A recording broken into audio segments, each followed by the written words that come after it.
venía subiendo, digo, es buenas noches, no es buenos días, es buenas noches. ¿Cómo están? ¿Bien? Bueno, ¿les parece si oramos? Ahí en donde estás, inclina tu rostro, cerra tus ojos para no distraerte.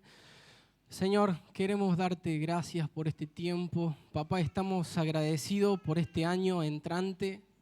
Señor, en este momento queremos dejar toda carga, toda situación a los pies de la cruz. Señor, pero principalmente dejamos toda expectativa humana, dejamos toda imaginación como aprendimos la semana pasada.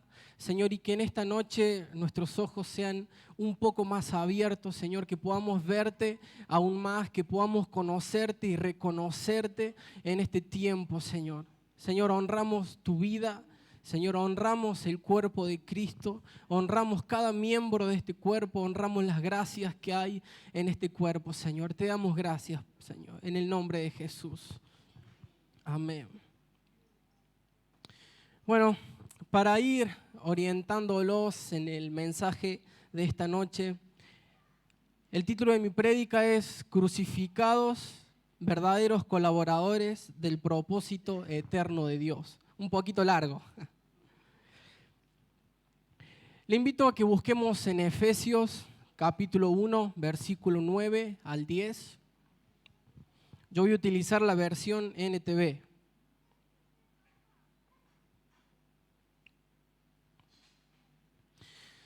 Dice, ahora Dios nos ha dado a conocer su misterioso plan acerca de Cristo, un plan ideado para cumplir el buen propósito de Dios. Siguiente versículo. Y el plan es el siguiente: a su debido tiempo Dios reunirá todas las cosas y las pondrá bajo la autoridad de Cristo. Todas las cosas que están en el cielo y también las que están en la tierra. Entonces, ¿cuál es el propósito eterno de Dios al cual servimos? Que todas las cosas sean reunidas en Cristo. Que todo sea reunido quiere decir que todo sea reconciliado, que todo vuelva a ser uno. Buscando este versículo en el original, hacía referencia que toda la creación sea uno con la cabeza. ¿Sí? Como habla el apóstol Pablo en Corintios, simboliza a la iglesia como miembros de un cuerpo, ¿no? Y dice que la cabeza es Cristo. Entonces, para que todo el cuerpo funcione correctamente, necesita estar unido, enfocado en una misma cosa, en este caso, en la cabeza, que es Cristo. Y pensaba, por gracia fuimos destinados a colaborar a esta voluntad de Dios. Por gracia fuimos destinados para poder trabajar a favor de esta voluntad. Pero el servir a la voluntad de Dios tiene un requerimiento previo, el habernos negado principalmente, para así poder trabajar y dedicar nuestra vida para que ese plan sea llevado a cabo. Acompáñenme a 2 de Corintios, capítulo 5. Vamos a leer el versículo 15 y el 17.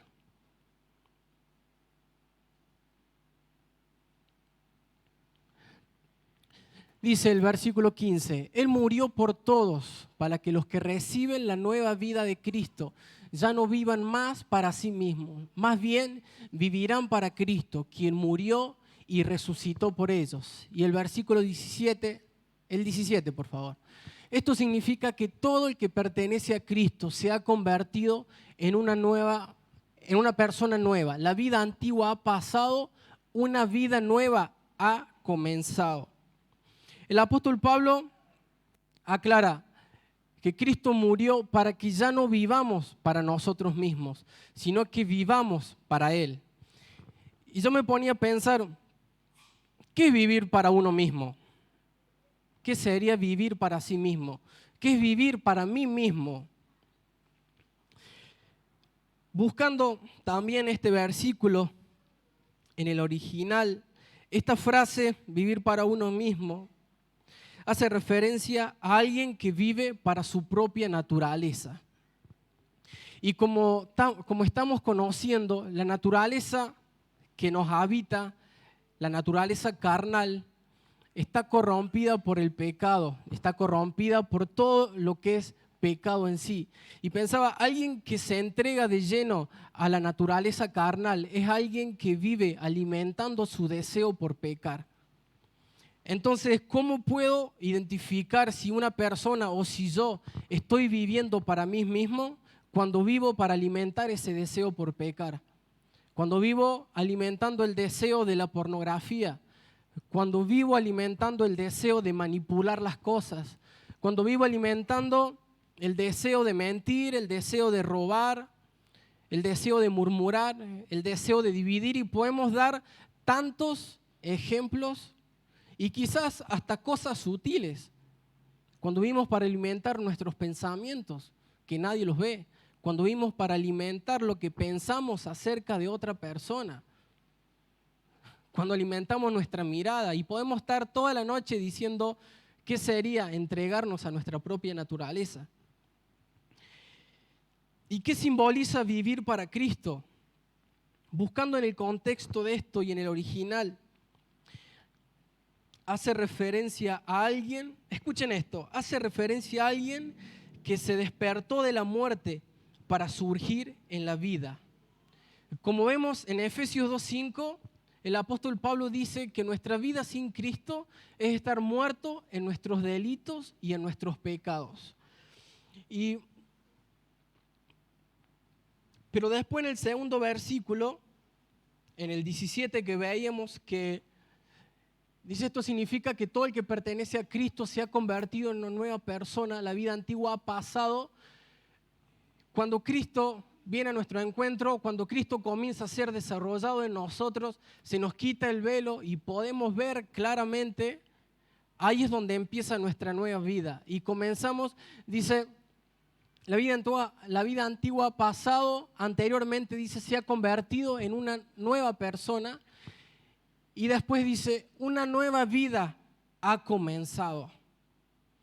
Entonces, ¿qué sería vivir para Cristo? En simples palabras, significaría comenzar una nueva vida. No dice, por ejemplo, bueno, el que pertenece a Cristo sigue viviendo igual, pero bendecido. El que pertenece a Cristo sigue viviendo igual, pero sin deudas. No dice eso. Dice, el que pertenece a Cristo se ha convertido en una nueva persona y una nueva vida ha comenzado. Entonces quiero empezar en este tiempo preguntándote, en este tiempo, ¿puedes identificar si has empezado una nueva vida? ¿O tu vida sigue siendo exactamente la misma, pero con el título de soy cristiano? Voy a una iglesia evangélica. Voy todos los domingos a congregarme. ¿Podemos comprender esta diferencia? La diferencia de vivir una nueva vida. Che, ¿cómo eras antes vos? ¿Y cómo sos después de Cristo? En realidad la pregunta sería si realmente estamos en Cristo. Porque te puedo asegurar que una persona que se encuentra con Cristo y la persona que comienza a permitir desarrollar a Cristo, realmente no vuelve a ser la misma y vuelve a ser otra persona. Los que tenemos el privilegio de discipular podemos ver esto en el trabajo del discipulado, cómo personas han entrado y hoy están viviendo una nueva vida. Realmente me llenaba el corazón de alegría cuando le escuchaba hablar acá a Noé. Una persona que entró con una forma de vida y hoy podemos ver en ella a Cristo realmente siendo formado. Y así hay tantos. A los jóvenes que estoy discipulando, poder ver cómo han comenzado el año y cómo lo están terminando. Hey, realmente necesitamos que Cristo comience a ser visible en nosotros. Necesitamos que realmente poder comenzar a vivir esta nueva vida de la cual nos habla el apóstol Pablo. Y pensaba, solamente podremos ser colaboradores del propósito eterno de Dios a medida que viva la vida de un crucificado. Y si me preguntaran, che, Leo, ¿y cómo sería la vida de un crucificado? Se las voy a responder. No, tranquilo. Busquemos en Mateo 16, 24. están muy serios por eso, ya me están asustando.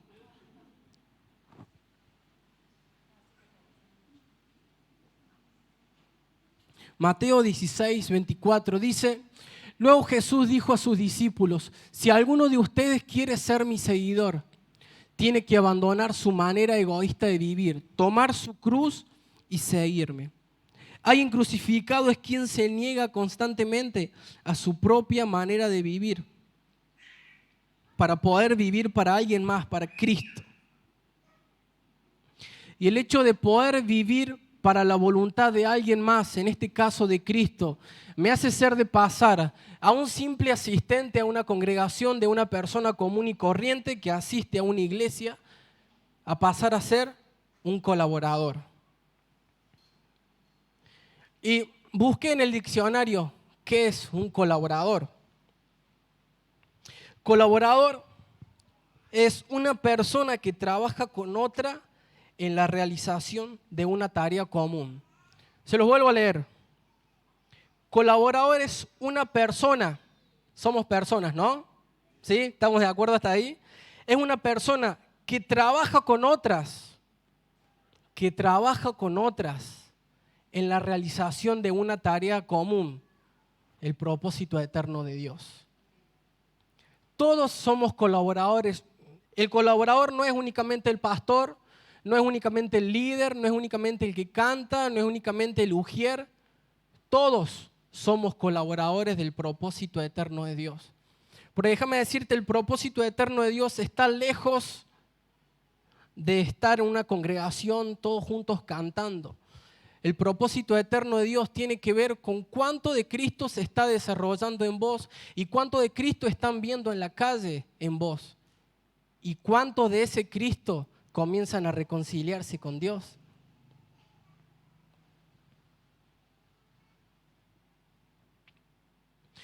¿Y por qué digo que alguien crucificado es quien puede colaborar al propósito eterno de Dios? Porque solo aquel que se niega a vivir a su propia manera de vivir, solo aquel que se niega a estar pendiente de su vida, es quien puede estar pendiente de otra vida, es quien puede estar pendiente de otra voluntad, en este caso de la voluntad de Dios. Entonces, a medida que podamos experimentar esta vida de cruz, a medida que podamos experimentar el poder entregar aquellas cosas que Dios nos viene pidiendo, el poder negar a mis deseos, el poder negar a mi comodidad, el poder negar a mis intereses para que la voluntad de Dios sea llevada a cabo, me hace ser un colaborador de Dios. Y colaborar con el propósito de Dios no es solamente venir a servir en la iglesia, no es solamente estar sirviendo en la oración, sirviendo en arte, sirviendo como mujer. Esas son expresiones de la voluntad de Dios en nosotros. Pero pensaba en estos días, necesitamos salir de la mente de 4 paredes y comenzar a vivir realmente a Cristo afuera, poder realmente vivir a Cristo en las calles, poder vivir a Cristo. Yo pensaba la otra vez por ahí, no sé si han visto esos videos en donde pasan, gente ayudando en un semáforo, gente ayudando a pechar el auto, gente haciendo como buenas obras. Y siempre el título de esos videos es, wow, aún hay esperanza en este mundo, wow, aún creo que hay buenas personas. Y pensaba yo, ¿no será Cristo manifestándose en las calles y dándose a conocer y decir, hey, ¿todavía la iglesia está presente? Eso pensaba en estos días.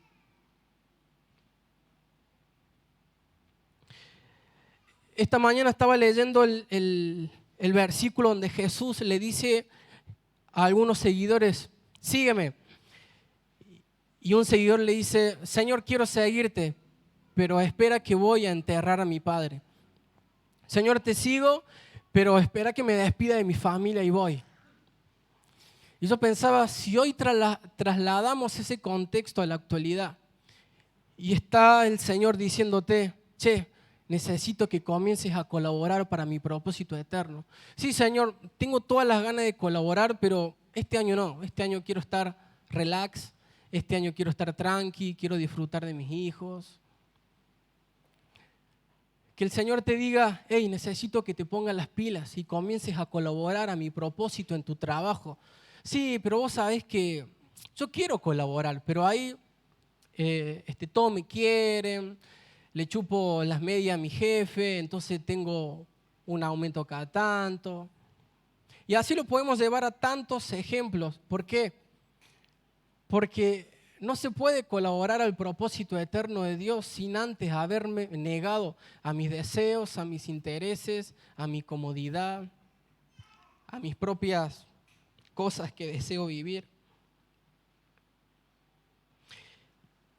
Y pensando en todo esto, meditaba justamente en que la vida de alguien que experimenta una vida de cruz no es la vida de un llanero solitario que, bueno, vos te negas a vos mismo, listo, solo, andá, tranquilo, solo por la vida. No, pensaba, el hecho de vivir una vida de cruz es una vida que se vive en forma corporativa. Es imposible poder vivir una vida de cruz sin experimentar al otro a mi lado, sin experimentar al otro miembro del cuerpo de Cristo edificándome constantemente. Y cuando uno se niega a vivir, por consecuencia comienza a edificar al otro. Yo le puedo decir la cantidad de veces que fui edificado por los reportes de mis discípulos. Cada vez que un discípulo me decía, che, te tengo que confesar esto y todo eso, era una confesión de él que quizás él se sentía avergonzado, pero la avergonzaba era yo porque, hey, Dios me está hablando acá. ¿Cuántas veces fui confrontado por los reportes de ellos? ¿Cuántas veces yo me estaba negando a querer vivir la vida de Cristo en mí y quería vivir para mis intereses personales y quería dejar salir toda la naturaleza carnal y me llegaba un reporte justo a tiempo? Hey, volvé. Entonces, mi intención de decirte esto es que no estamos solos viviendo una vida de cruz. No es que viene el discipulador y te dice, no, tenés que negar a esto y listo, anda, arréglatelas con Dios. No, es una vida que fuimos llamados a vivir de una forma corporativa. Y en 1 Corintios 12, 25 y 27 dice, esto hace que haya armonía entre los miembros, a fin de que los miembros se preocupen los unos por los otros. Si una parte sufre, las demás partes sufren con ella. Y si una parte se le da honra, todas las partes se alegran. Todos ustedes en conjunto son el cuerpo de Cristo y cada uno de ustedes es parte de ese cuerpo. La única forma que haya armonía en el cuerpo de Cristo es que sus miembros se hayan negado a sí mismos. Dice el versículo, cuando se le da honra a uno, todos los otros se alegran. Yo pensaba, ¿cuántas veces te picó el bichito de la envidia cuando el hermano pudo cambiar el auto, por ejemplo? O cuántas veces a alguno quizás nos ha pasado que a alguien le está yendo bien en un tiempo económicamente y te alegras porque le está yendo bien, pero te gustaría estar mejor que él. Sé que no pasa en esta congregación, tranquilo. Yo le escuché allá en mi barrio. Y cada vez, como decía recién, cada vez que puedo experimentar esta vida de cruz, estoy edificando al cuerpo de Cristo. Pero de lo contrario, cada vez que me niego a vivir esta vida de cruz, lo estoy perjudicando, porque estoy trayendo cierto detenimiento a la expresión de la vida de Cristo. Yo me acordaba en mi adolescencia, más o menos en el periodo de entre los 15 y 17 años, yo jugaba al rugby. No sé si algunos conocerán, pero una parte del partido de rugby se forma en el scrum, que son todos los monos pechando contra otro equipo.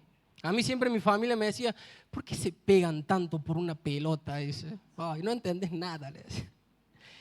Y en esta parte les explico un poco. Se disputan 8 jugadores de cada equipo. Comienzan, no sé si han visto que se forman en equipo. Bueno, para los que me estén viendo, se forman así y todos van los 3. Yo siempre jugaba el que estaba primero. Ven 3 y todos en conjunto, todos compactos, presionando, y cuando el árbitro daba la orden, ¡pum!, ¡pum!, pechamos. Y el entrenador, cuando practicamos, el entrenador nos gritaba, un solo pulmón, una sola respiración, una sola fuerza. Porque era la única forma de trabajar en compacto, de trabajar en equipo y poderle ganar al otro equipo. Por ahí uno se quería hacer el más canchero y pechar solo y desorganizaba todo el equipo y perdíamos esa parte del partido. Y pensaba, lo mismo funciona en este tiempo. Cuando yo me alejo de esta vida corporativa y trato de vivir a mi manera, el cuerpo de Cristo, si bien sigue funcionando, pero hay cierto detenimiento a la hora de la expresión de la vida del Hijo. Y fuimos llamados a trabajar conjuntamente. Si yo soy el ojo del cuerpo de Cristo y digo, no, yo no me quiero negar más, el cuerpo de Cristo va a comenzar a ver con un solo ojo. Va a seguir viendo, pero va a tener cierta dificultad. Fuimos llamados a expresar la vida del Hijo en conjunto. Y esto no nos debe hacer sentir especiales e irreemplazables, sino que nos tiene que llevar a pensar que todo lo que hago hay a alguien y a alguienes, no sé si se dice así, que estoy perjudicando o estoy beneficiando en este tiempo. ¿Me siguen? ¿Sí? Perfecto. Después si el pastor le preguntan, ustedes digan que estuvo de 10. Pensaba, alguien que experimenta esta vida de cruz, literalmente su foco, su vida, sus metas, sus proyectos están abocados a lo eterno y a la vida de Cristo. Y solo de esa forma pueden vivir desapegados de todo lo que es temporal, de todo lo corrupto y vano que pertenece a este mundo. Y acompáñenme a Colosenses capítulo 3, versículo del 1 al 3.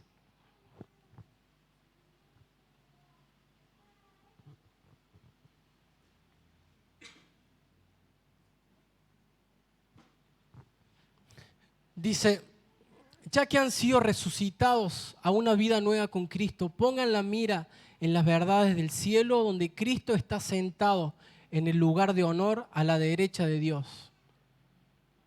Piensen en las cosas del cielo y no en las de la tierra. Y el versículo 3, pues ustedes han muerto a esta vida y su verdadera vida está escondida con Cristo en Dios. Y como se habrán dado cuenta, algo que me gusta es buscar el original de los versículos para ver qué trata de expresar el apóstol. Y cuando dice en el versículo 2, si no me equivoco, pongan la mirada en las cosas del cielo y no en la de la tierra. La palabra tierra lo hace referencia con Egipto. Y Egipto en el mundo espiritual tiene mucho que ver con aquello que es esclavo de todo lo temporal y todo lo terrenal. Y digo, me cayó la ficha con esto y pienso, cuán importante era la insistencia del apóstol Pablo de decir, hey, no se enfoquen en las cosas de la tierra, porque si se enfocan van a terminar siendo esclavos de lo temporal. Hey, no se enfoquen en todo lo que pasa en este mundo, no se enfoquen de la economía, porque van a terminar siendo esclavos de este sistema. Más bien piensen en las cosas del cielo, más bien piensen en las verdades del cielo, dice en un versículo. Porque volvemos a lo del principio. Aquella persona que experimenta la vida de cruz tiene su vida en lo eterno, tiene su vida haciendo tesoros en el cielo. Pero de lo contrario, alguien que vive para sus intereses personales está anclado a la esclavitud temporal de este mundo. Y pensaba, en este último tiempo estamos viendo un mundo corriendo a las apuradas con tal de saciar intereses personales. Estamos viendo un sistema del mundo que te empuja y te empuja a satisfacer tus deseos. Y un mundo imponiendo lo malo como si fuera lo bueno. ¿Y cuáles son las consecuencias de esto? Pensaba yo. ¿Cuántos padres han destruido familias por ir y saciar deseos personales? ¿Cuántos adolescentes jóvenes se están perdiendo en este tiempo por ir y querer encontrar cosas que pueden ser llenas solamente en Dios? Pensaba cuántas familias están siendo corrompidas de a poco por dentro por perder de foco la roca que es Cristo.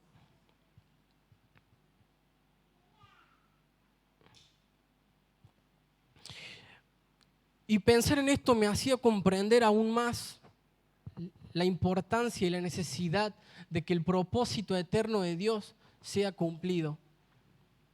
No estamos hablando del propósito eterno de Dios como una moda, no estamos hablando del propósito de Dios porque, bueno, para poder llenar un par de domingos, sábados, la reunión, para que la gente esté entretenida.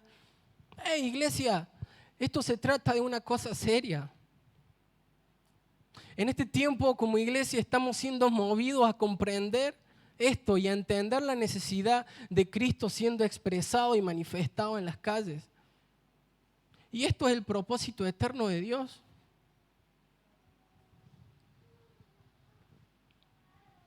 Y pensaba, esto ya no tiene que ser un asunto de liviandad. Bueno, si tengo tiempo, bueno, si tengo ganas, bueno, cuando esté mejor, o cuando cumpla el deseo yo lo voy a hacer. No, si no tiene que ser un asunto de total seriedad. Si me voy de vacaciones, tengo que ir consciente que ya no vivo para mí mismo, que vivo para otra voluntad. Si me voy a trabajar todos los días, ir consciente que vivo para la voluntad de alguien más. Y pensaba, yo decía, ¿cuán expresado sería Cristo en la sociedad si cada día tuviéramos conscientes de estos? Cristo siendo expresado a través de albañiles, Cristo siendo expresado a través de carpinteros, Cristo siendo expresado a través de doctores, visitadores médicos, maestros, vendedores.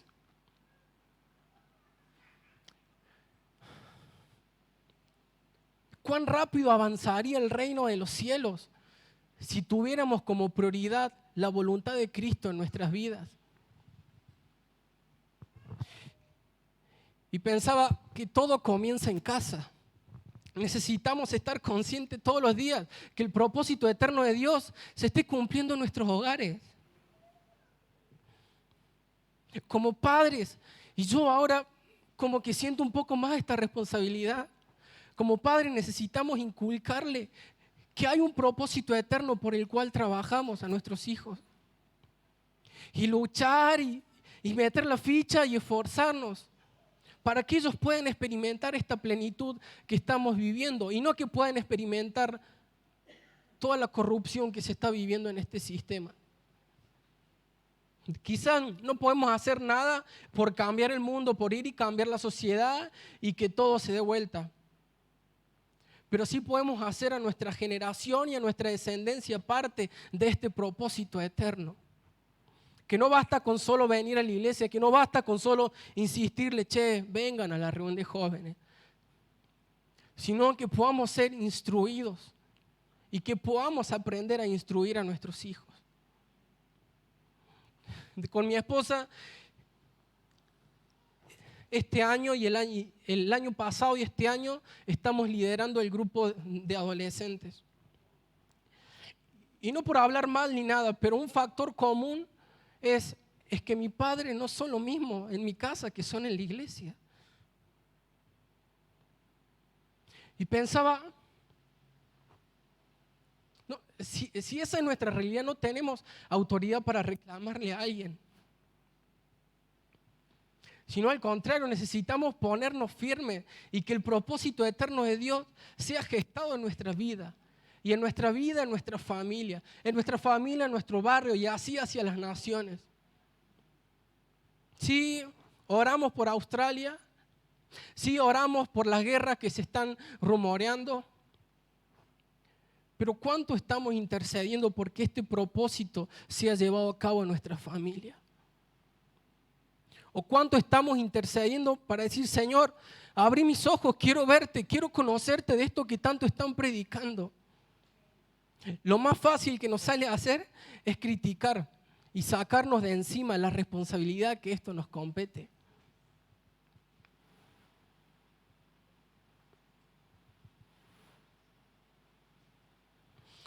Pensaba claramente, el reino de los cielos necesita avanzar y ser expresado por medio de la iglesia. Y esto no tiene que ver con ir y imponer mis creencias en redes sociales. Esto no tiene que ver con poner versículos en mis estados de WhatsApp, de Instagram, de Facebook, que sí está bien. Esto tiene que ver con cuánto de la naturaleza de Cristo está siendo desarrollada en mí para que otros puedan ver a Cristo. Necesitamos en este tiempo comenzar a tener conciencia de que la naturaleza de Cristo en nosotros siendo desarrollado es un asunto de seriedad. No es pérdida de tiempo que te sientes en tu hogar a poder profundizar en la verdad. No es pérdida de tiempo que puedas ser instruido en un instituto, en una capacitación que te ayude a abrir los ojos y poder comprender. Ya necesitamos salir de la excusa de que no tengo tiempo, de que no hay cosas más importantes, porque necesitamos ver que la naturaleza de Cristo necesita ser desarrollada para que otros sean reconciliados con el Padre y así poder ser buenos administradores de todo lo que viene a nuestra vida.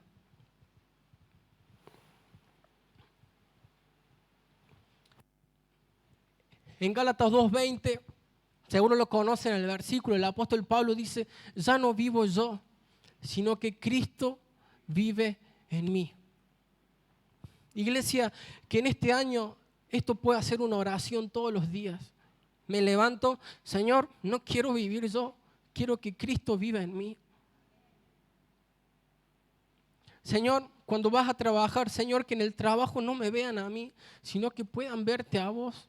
Es la única forma de que la creación pueda ser uno con la cabeza. Es la única forma de que la creación pueda ser reconciliada con el Padre, siendo uno con Él.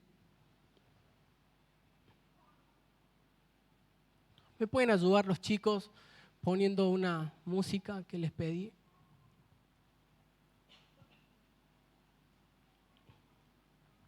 Ahí te invito a ponerte de pie. Y te voy a molestar por un segundo. Quiero que puedas, si tenés a tu familia cerca, que puedas reunirte con tu familia. Si no viniste con tu familia hoy, allégate a la familia de la fe.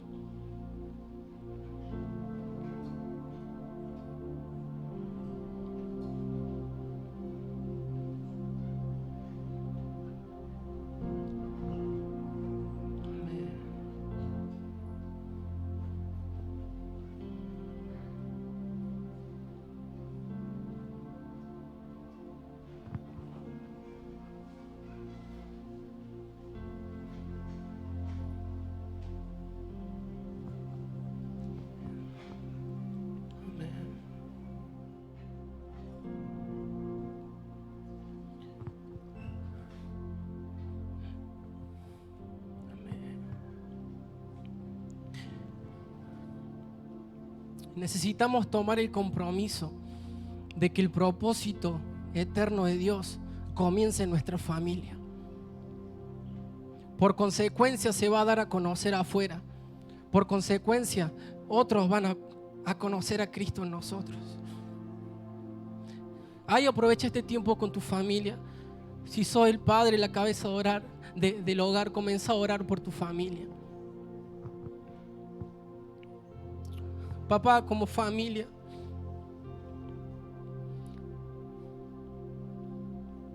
Señor, como familia queremos entregarnos.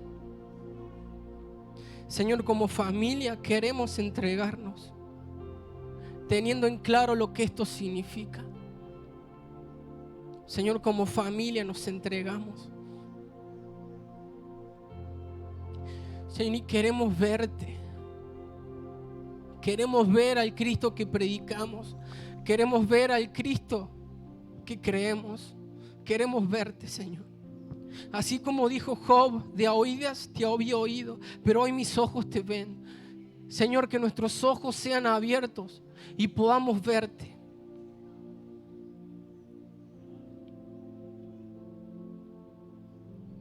Señor, realmente te pedimos que este propósito eterno pueda comenzar a ser vivido en nuestra familia primeramente. Señor, que tu vida sea predicada en nuestra familia primeramente. Que tu vida sea expresada y manifestada en nuestra familia primeramente. Señor, que nuestra familia puedan ser tus pies para ir hacia donde vos querés ir.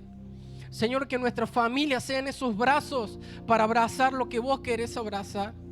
Señor, que nuestra familia sea tu corazón mismo latiendo por hacer tu voluntad.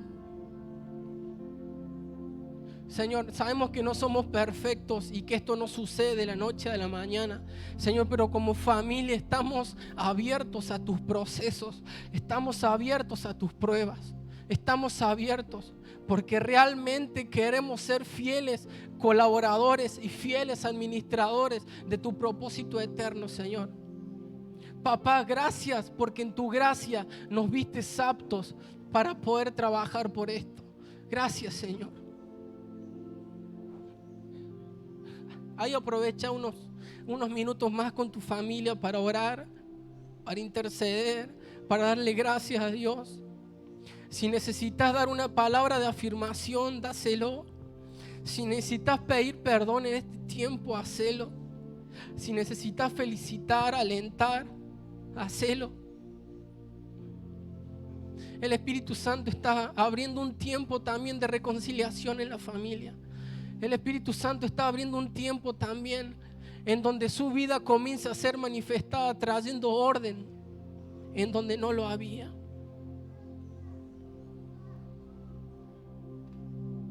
Ahí aprovecha estos tiempos. Aprovecha estos tiempos.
Gracias, Señor, gracias te damos, Señor, por la familia, Señor. Se tronizado sobre Alabán, miles de generaciones exaltan, digno Dios,